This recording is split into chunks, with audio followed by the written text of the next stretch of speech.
Et donc, notre invité du jour est Nicolas Dupont-Aignan. Bonjour Nicolas Dupont-Aignan. Bonjour madame. Vous êtes député de l'Essonne, premièrement, mais également président de Debout la République ou Debout la France, d'ailleurs, parce qu'on sait qu'il y a déjà un petit débat entre Debout la France, Debout la République. Peut-être que ça va être à l'ordre du jour du congrès le 12 octobre prochain. Oui, le 12 octobre, je propose aux adhérents, lors d'un congrès extraordinaire, d'opérer une mutation de notre mouvement et de changer de nom pour s'appeler Debout la France. Et alors pourquoi ce choix ? Parce qu'aujourd'hui, c'est la France qui est en danger. C'est notre pays qui est menacé dans son existence même. Et je considère que notre nom doit exprimer notre objectif. Et pourquoi notre ne objectif, pas c'est de l'avoir sauver choisi la France. plus tôt, alors ? Ah, pour plein de raisons. En fait, pour être très franc, parce qu'il faut toujours être honnête dans la vie, ce nom était pris quand j'ai fondé Debout la République. Et c'est vrai que j'avais gardé dans la tête un jour de pouvoir changer lorsque le nom tomberait dans le domaine public. Voilà. Et puis, je pense qu'aussi, ça est une évolution normale. Au début, Debout la République était un club de réflexion gaulliste au sein du RPR, puis de l'UMP. J'en suis sorti. On s'est développé. On est sorti, j'allais dire, du petit mouvement. On commence à atteindre les 5%. Et je crois qu'aujourd'hui, tout Français a compris que notre pays était vraiment en danger et que l'enjeu, c'est de rassembler tous les patriotes, d'où qu'ils viennent, pour assurer un sursaut, pour réveiller nos concitoyens et leur dire c'est possible. Je pense que tout le monde a compris aujourd'hui dans le pays que notre pays allait mal, qu'il était mal gouverné depuis 20 ans. Mais en revanche, nos concitoyens ne croient plus possible de le redresser. Et c'est ça qui est terrible. Et tout l'enjeu est là. Vous changez de nom. Exprimer la possibilité de redresser la France. D'accord. Vous changez de nom du parti. Vous ne changez pas le leader du parti. Ce sera Nicolas Dupont-Aignan. J'en suis désolé pour l'instant. Peut-être voilà. le feront-ils un jour. Quel va être le changement? Parce que on voit bien que vous êtes arrivé à un stade important, 4-5% des suffrages, dans un système qui est très bloqué. Ce n'est pas anodin et ce n'est pas ridicule, loin de là. Mais vous avez face à vous un UMP qui se reconstruit, qui cherche à se reconstruire, Nicolas Sarkozy qui arrive. Vous avez un Front National qui est en ce moment, qui a le vent en poupe. Quelle est votre marge de manœuvre dès lors que vous n'êtes même pas capable de réunir les patriotes? Parce que vous dites réunir les patriotes, demandez aux Européennes dernières, Christine Boutin n'était pas avec vous, Karl Lang n'était pas avec vous, Philippe de Villiers n'était pas avec vous. Il y a plein de patriotes qui sont partout dans la nature, mais mais pas avec vous. C'est d'ailleurs le drame des patriotes, avec chacun sa chapelle. Mais c'est pas ça l'enjeu. Vous raisonnez, comme beaucoup, et je vous en veux pas, à partir du gâteau existant des gens qui votent, des Français qui votent encore, j'allais dire. Et je ne mésestime pas la force du Front National, la résistance de l'UMP et des autres. Simplement, je crois que ce qui change aujourd'hui, c'est qu'il y a plus de la moitié des Français, aux européennes, je crois que c'était près de 30 millions d'électeurs, 26 millions, qui n'ont pas voulu se déplacer. Et ceux-là, ces 26 millions ou 30 millions de Français, d'électeurs, si le Front National, si l'UMP était si fort que cela, ils iraient se déplacer pour eux. Donc, c'est qu'il y a un manque dans la vie politique. Il y a un besoin d'autre chose. Et ce besoin, je pense que nous pouvons, justement avec Debout la France, qui va rassembler des gens très différents, qui viennent un peu de partout, l'exprimer. En tout cas, c'est notre objectif.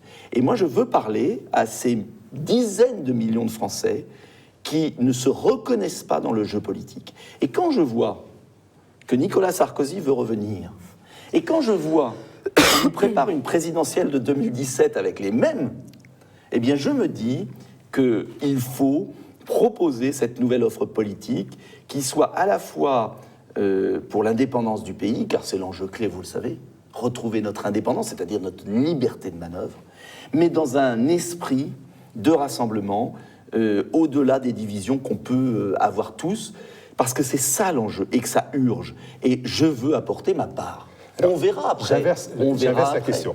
Les patriotes arrivent le 12 octobre. Comment, le 12 octobre au congrès, qu'est-ce qu'un patriote pour vous? C'est-à-dire, qui a le droit de rentrer dans votre congrès? Quels sont les critères? Il n'y a pas de critères. Tous ceux qui aiment la France, vous savez, cette belle phrase de Malraux dans les chaînes qu'on abat, j'appelle français ceux qui ne veulent pas voir mourir la France. Voilà. C'est ça que moi, je veux.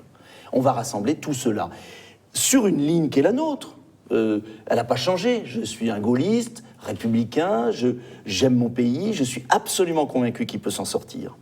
Je ne suis pas pessimiste face à l'avenir, si nous prenions les bonnes mesures économiques, les bonnes mesures en matière de sécurité, d'immigration, d'école publique, mais le pays il a une marge de redressement extraordinaire. Et c'est ça qu'il faut expliquer aux Français. Ça ne sert plus à rien d'être anxiogène et de passer notre vie à se plaindre. Nos concitoyens ont compris. Ils ont compris. On a mis du temps à les convaincre, il faut reconnaître. Ça fait 20 ans que, de part et d'autre, d'ailleurs au Front National, à gauche, à droite, il y a un certain nombre de personnalités qui ont été courageuses et qui ont dit aux Français, on va dans le mur. Aujourd'hui, c'est fini, on le sait. Donc ça ne sert à rien de rabâcher nos histoires. Tout le monde a compris. La question que se posent nos concitoyens, moi je le ressens comme maire, comme élu local, c'est, il n'y a rien à attendre du PS, on le sait. Il n'y a rien à attendre de l'UMP, on le sait. Mais en revanche, on ne veut pas aller à l'aventure. On veut un projet crédible, solide, de sortie de crise. On va voir et la c'est question ça du l'enjeu. projet. On va voir le projet. On va voir tout de suite le projet. Pardonnez-moi, mais c'est Peut-être l'enjeu clé. Et c'est là où modestement, je pense pouvoir avoir une valeur ajoutée avec ceux qui m'accompagnent. C'est-à-dire peut-être être moins, faire moins de bruit, mais avoir une sortie de crise, un chemin de sortie de crise parfaitement crédible qui peut sauver le pays. Mais vous comprenez que les Français soient totalement déçus et qu'ils restent justement chez eux. Vous évoquez les abstentionnistes. Aujourd'hui, il y a des millions de personnes qui, par exemple, vont manifester et ne sont pas entendues, notamment vis-à-vis de la loi famille. Donc justement, la loi famille qui a quand même mis énormément de monde dans la rue, ce sont des personnes qui n'ont pas été entendues. Et vous, par exemple, vous n'avez pas pris des positions très fermes sur la loi famille. Et on ne vous verra pas le 5 octobre. Pour tous. C'est pas... Sur la loi famille, revenons là-dessus. Sur la loi famille, j'ai toujours été très clair sur le refus absolu de la marchandisation du corps humain. Et donc, je me bats totalement sur l'affaire de la GPA, de la PMA. Et l'adoption ? Et de l'adoption, bien sûr, telle d'évidence. En revanche, c'est vrai que j'avais toujours été favorable à une union qui ne s'appelle pas mariage. C'est clair. Et ma position n'a jamais changé. Alors comme elle est, j'allais dire, raisonnable, on a été souvent zappé. Mais j'ai été très clair là-dessus et je peux vous dire que je me battrai mais totalement contre la politique du gouvernement qui consiste à faire entrer par la fenêtre européenne ce qu'on a refusé par la porte, c'est-à-dire la marchandisation du corps humain, l'adoption et l'achat des enfants. Ça, c'est le premier point. Sur les millions de personnes dont vous parlez, vous avez raison. Mais à qui la faute ? Parce qu'on ne peut pas s'exprimer dans notre pays. C'est pas par hasard que je suis ici. Tant qu'on ne pourra pas parler aux Français des personnalités différentes, nouvelles, sans être caricaturés, sans être salis, sans être marginalisés, les Français ne verront pas la diversité de l'offre politique qu'il y a. Et je remarquerai que quand les Français nous connaissent, ils votent pour nous. Ça veut dire que tout le travail qu'on a, c'est de montrer qu'on peut sortir de la vie politique, j'allais dire, bande dessinée. Soit on garde l'UMP et le PS, soit on va au Front National. Libre aux gens d'aller au Front National s'ils le veulent. J'ai toujours été tolérant et je n'ai détesté la diabolisation. En revanche, j'ose dire que si on veut changer la France, il faut aussi qu'il y ait une force patriotique, j'allais dire modérée, qui montre aux Français qu'il y a un chemin, qu'il faut rompre les amarres avec cette Union européenne totalitaire, que l'on peut retrouver notre liberté dans un monde de compétition et que la France peut tout à fait gagner cette bataille. Mais quand vous n'êtes pas en manifestation dans la rue avec la manif pour tous, est-ce qu'on ne se dit pas, Nicolas Dupont-Aignan, il zappe le combat des valeurs qui a été le sien ? Non, je ne le zappe pas, on le sait bien, je ne le zappe pas et je le défends. J'ai été très présent à l'Assemblée nationale, vous le savez, sur ce combat, je ne le zappe en aucun cas. Et alors, on continue avec la famille, ou du moins le rythme scolaire. Après la nomination de Najat Vallaud-Belkacem, déjà une première réaction, parce que c'est, encore une fois, les défenseurs de la famille perçoivent ça comme une véritable provocation. Vous avez peut-être remarqué que j'étais un des seuls maires qui a eu le courage de fermer les écoles. J'ai bataillé tout ce que j'ai pu sur la réforme des rythmes scolaires, parce que c'est une réforme totalement aberrante, où on va dépenser 2 milliards d'euros. Et il n'y a que le coût qui est véritablement aberrant ou tout ce qu'elle contient ? Tout ce qu'elle contient.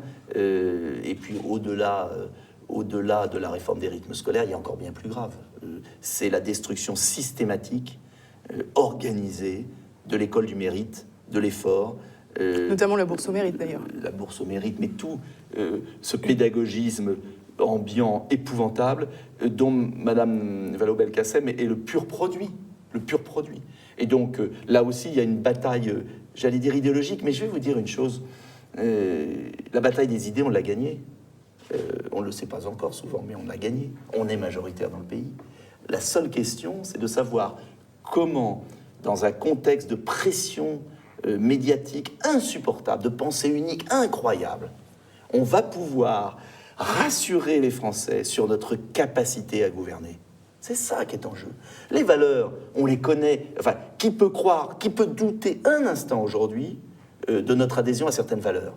Personne. Enfin, en tout cas, personnellement, je défends la nation. Je vais vous donner un des- exemple. des Xavier Lemoyne années. était notre invité il y a quelques jours, Oui. le maire de Montfermeil. Oui. Il a eu des propos très aimables à votre égard. Mais il a dit, par exemple, il nous a dit, mais Nicolas Dupont-Aignan, oui, s'il s'est opposé au rythme scolaire, ben, c'est parce qu'il a une ville aisée dans laquelle, effectivement, le samedi, on part en week-end, mais chez moi, à Montfermeil, eh bien, le samedi, les enfants, il faut qu'ils soient quelque Pas part, du tout, parce que puisque sinon, c'est moi, dans la je rue. proposais le samedi matin plutôt que le mercredi matin. Donc, Lui, il est passé au samedi matin. oui, mais moi, j'ai fait un référendum, parce que je fais un référendum dans la ville, et les habitants ont choisi le mercredi matin.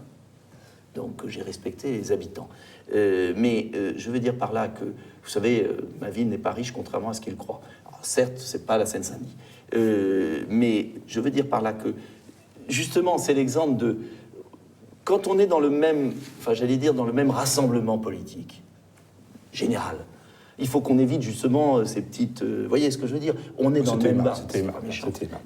Je l'aime beaucoup, c'est quelqu'un de très droit et extraordinaire, donc qui a un grand mérite. Mais moi, je n'ai qu'un rêve, c'est que toutes ces personnalités attachantes se rassemblent parce qu'il ne faut jamais confondre ses concurrents et ses adversaires. Et aujourd'hui, on a des adversaires qui sont en train de tuer la France. Notre pays est à la limite de ne plus s'en sortir. Donc l'enjeu, il est colossal. Et c'est tout le sens de Debout la France. C'est de dire aux Français, maintenant, vous avez peu de temps. Est-ce que vous voulez être des citoyens libres? Après, on définira certains détails de la vie politique. Mais d'abord, est-ce que vous pouvez être libre? Libre de choisir votre destin. C'est ça. Et libre que la majorité puisse s'exprimer et prendre les mesures qui s'imposent, que tout le monde connaît. Voilà pourquoi, d'ailleurs, je propose, si nous arrivions au pouvoir, d'organiser 5 référendums. Un sur l'immigration, un sur la politique pénale, un sur l'éducation, un sur la sortie de l'euro. C'est vital. Les Français sont avec nous. Tout est fait pour faire croire qu'ils ne le sont pas. Et justement, avant de passer à l'international, alors quelle est véritablement votre position sur l'euro? Parce que là, vous nous parlez de sortie de l'euro, de faire un référendum pour consulter le peuple à ce C'est sujet. la sortie de l'euro, les Français n'en veulent Mais pas. je le sais, parce que il y a eu une propagande incroyable pour faire croire que c'était l'aventure. Je veux simplement dire à ceux qui m'écoutent, Cameron a baissé la valeur de la livre de 20%, 6% de chômage, 3,5% de croissance cette année. Obama a laissé filer le dollar, relance économique. Tous les pays du monde qui réussissent, ont joué de la monnaie. Mais Et alors, nous justement, sommes faut-il sortir prisonniers. de l'euro ou enfin le maîtriser? Mais vous ne le maîtriserez pas, puisque c'est l'Allemagne qui décide pour l'euro. Et autant je refuse que l'Allemagne décide pour nous, autant je n'ai pas à décider pour l'Allemagne. Si Mme Merkel et les Allemands veulent garder une monnaie très chère, parce qu'ils sont un peuple en suicide démographique, libre à eux, en revanche, ils n'ont pas à nous faire crever par cette monnaie trop chère. Et c'est pourquoi je vous dis que la seule solution, ce n'est pas une sortie brutale, c'est une réorganisation de la monnaie avec un euro-franc qui fonctionne. C'est possible et il faut arrêter d'affoler les Français. Le choix est très simple. Soit on baissera les salaires de 20%, c'est ce que veut faire M. Macron, comme le veut le faire l'UMP, soit vous baissez la valeur de la monnaie de 20%. Eh bien, moi, je préfère baisser la valeur de la monnaie de 20% et offrir du boulot à mes enfants avec une prospérité comme en Angleterre, aux États-Unis, même s'il y a des défauts dans ces pays, bien évidemment, plutôt que de mourir asphyxié comme aujourd'hui. Le choix est très simple et je maintiens ma position, même si je sais que certains s'en inquiètent, mais vous verrez que petit à petit l'oiseau fera son nid et que les Français comprendront qu'il n'y a pas d'autre issue. Vous seriez président de la République, ce serait un référendum que vous Immédiatement. soumetteriez au peuple, Tout à et il fait. vous répondrait non, vous partiriez. Mais il répondra oui. S'il répondait non, vous Eh partiriez. bien, s'il répondra non, nous verrons, je partirai, oui, parce que ce sera un élément clé de mon que projet vous êtes politique. gaulliste. Oui, c'est un élément clé de mon projet politique. D'accord, donc vous C'est partiriez. la clé. Mais pourquoi envisager cette mauvaise...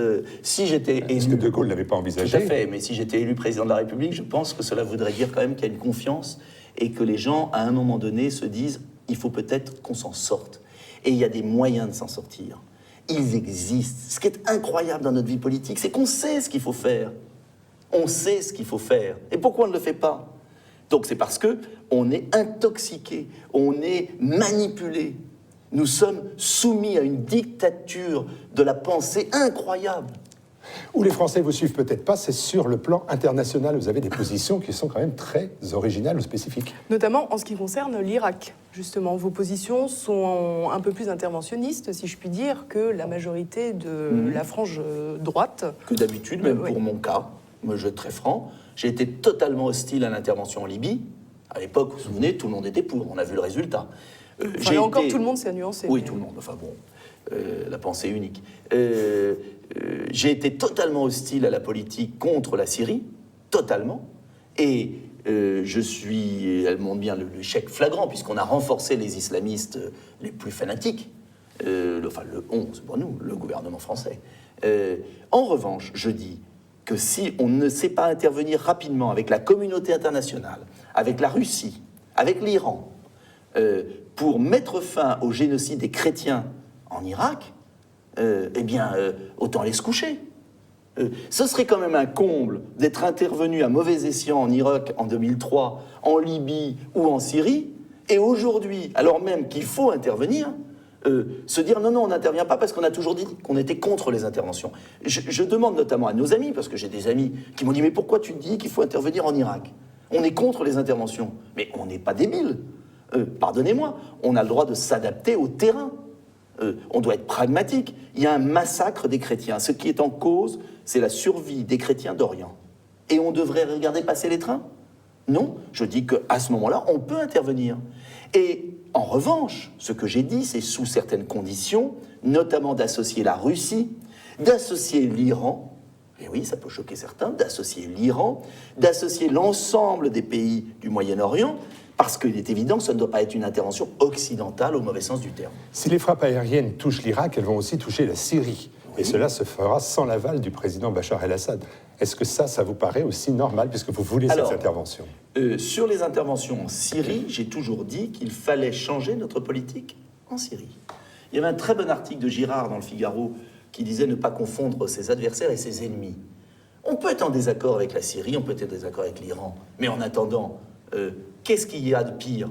Et moi je le dis, il faut un renversement de politique sur la Syrie. Nous devons maintenant acter l'existence du régime syrien. Je l'ai toujours acté, on peut aimer, pas aimer, il est là, il a été tolérant à l'égard des minorités, et nous devons absolument rayer de la carte ces fanatiques, ces fous furieux qui sont en train d'exterminer les chrétiens en Orient.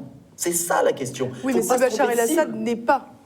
Ne se Mais prononce Bachar pas en el-Assad, faveur. il sera ravi, je peux vous dire que... Il faudra lui donner des gages, et pas ceux qui sont présents aujourd'hui. Bachar el-Assad n'attend qu'une chose, c'est que le principe de réalité s'impose et que la France et les États-Unis, pour éliminer l'État islamique, soient bien obligés de changer de position et de le conforter. Donc ça est très clair. Il n'y a que la France, d'ailleurs, qui ne veut pas intervenir justement en Syrie, parce que cela voudrait dire un tel renversement d'alliance qui signifierait le ridicule de la position de François Hollande sur la Syrie. Donc c'est très clair dans ma tête. Vous avez fait le choix du régime syrien de Bachar el-Assad. Oui, mais regardez l'exemple de Kadhafi. Quand j'ai dit à l'époque qu'il ne fallait pas enlever Kadhafi, j'étais pas pour Kadhafi.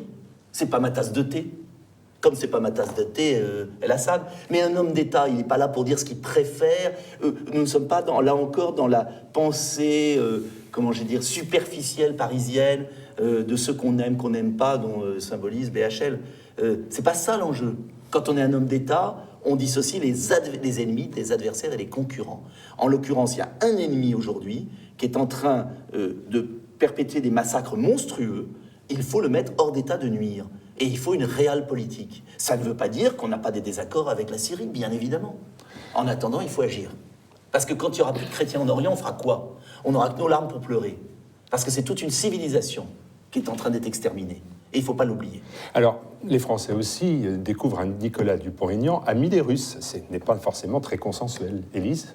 Effectivement, puisqu'on s'est notamment croisé au dialogue franco-russe, où nous étions la seule chaîne française quand même, ce qui est assez incroyable. C'est pour ça que je profite du moment pour le redire. Notre utilité.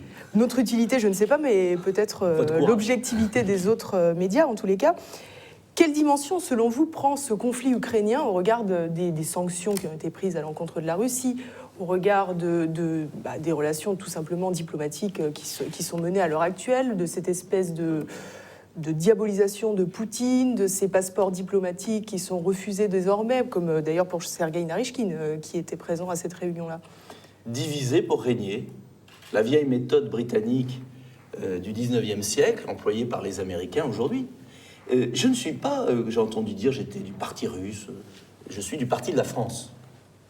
Et je veux une politique d'équilibre, d'indépendance nationale. Et j'estime qu'on doit être à équidistance. Nous avons une relation intéressante et essentielle avec les États-Unis d'Amérique. Il n'y a pas loin de moi l'idée de dire qu'on bazarde tout, pas du tout. Mais les États-Unis ne respectent la France que quand elle est libre. Et nous avons besoin de la Russie. Et nous n'avons pas à accepter que par un esprit de revanche de certains Allemands ou par une volonté assez perfide des Américains, on crée un abcès de fixation au cœur de l'Europe, alors qu'il y a tant de défis de par le monde. On a l'Asie, on a la situation de l'Afrique, qui est vitale. Si on ne stabilise pas l'Afrique, si on n'en fait pas un partenaire de développement économique, on aura des problèmes migratoires monstrueux. On a le Moyen-Orient avec ce qui s'y passe. Et on est en train de faire une fixation et de se surjouer la guerre froide pour une région ukrainienne qui a toujours été russe. Mais enfin, à un moment, il faut revenir sur Terre. Ces gens ont perdu la raison. Ils ont perdu la raison. Et ils ne l'ont pas perdu par hasard. Ils sont manipulés. Ils sont manipulés par l'Allemagne, ils sont manipulés par les États-Unis. Et bien évidemment, ils veulent déstabiliser le président Poutine, qui est un des seuls présidents populaires qui tient son pays. Après, on peut avoir des désaccords avec Poutine, bien sûr. Moi, je ne suis pas je suis pas un poutinien, ou je ne sais pas comment on dit. Ça m'est égal. Ce n'est pas la question. L'intérêt de la France, c'est d'avoir une politique indépendante et d'avoir une relation forte avec la Russie. C'est l'intérêt de la France. Voilà. Moi, j'aimerais qu'on ait des dirigeants politiques qui se préoccupent de l'intérêt du pays. C'était un geste quand même important que de se rendre à une réunion avec le président de la Douma, qui n'est pas le bienvenu en France, qui est interdit en Europe, et dont Bernard-Henri Lévy a dit que votre présence, à vous, celle de M. Mariani, celle de M. Chopra et des présidents des grandes entreprises, était une honte pour la France. C'est lui qui est une honte pour la France. Donc, chacun sa place. Et en tout cas, M. Bernard-Henri Lévy n'a jamais été élu par personne. Et il en serait bien incapable.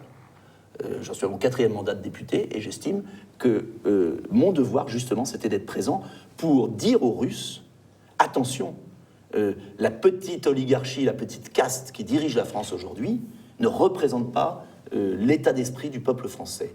Et je l'ai fait volontairement, car c'est vital pour la suite. Nous avons des intérêts communs essentiels, notamment au Moyen-Orient. Parce que si on avait la Russie aujourd'hui avec nous pour régler le problème de l'État islamique, on n'en serait pas là. Nous avons un devoir de coopération. Après, il y a bien sûr des rapports de force. Toute la vie internationale est une succession de rapports de force. Simplement, il est peut-être temps aussi de savoir les gérer avec un minimum de finesse, ce qui ne semble pas être le cas de nos gouvernements, parce qu'ils n'agissent pas en fonction de l'intérêt du pays. Et ils agissent en fonction de l'intérêt de ceux qui les sifflent et d'une certaine émotion médiatique. Or, les relations internationales comme la politique nationale devraient être affaire de raison, à mon avis. Vous dites que votre présence était vitale. Enfin, vitale, je n'ai pas cette prétention. Non, mais c'était important au regard des Russes, vis-à-vis des Russes. Un certain nombre d'hommes politiques. Néanmoins, quelle est la portée, finalement? Parce que c'était relativement confidentiel. Vous êtes député. Pas en Russie, je pense. Sans doute. Mais en France, c'est le cas pour le moment, puisque très peu de personnes en ont parlé. Et surtout, vous êtes député. Comment vous expliquez que ça ne se concrétise pas, au moins à l'Assemblée? Ah, mais vous savez... il y avait quand même Thierry Mariani, il y avait plusieurs députés.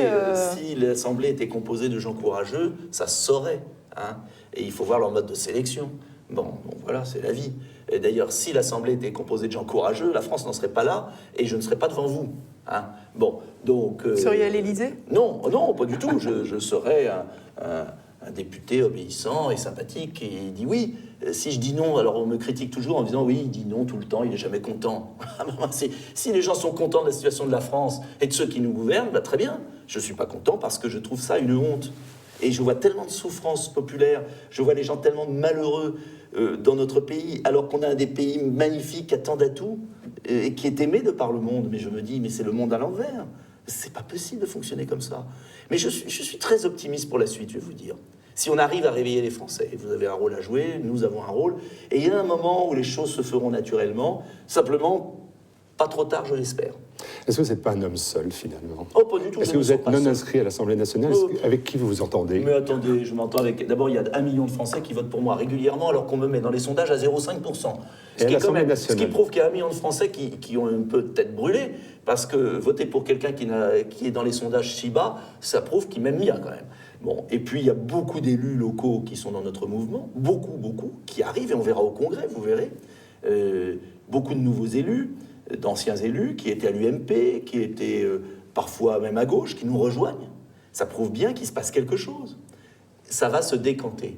Mais vous êtes verrez. toujours un non inscrit à l'Assemblée nationale. Mais est-ce que vous croyez que le mode de scrutin qui existe en France permet au courant politique d'être représenté? Je remarque que le Front National, qui fait 25% des voix, a même pas 2 députés.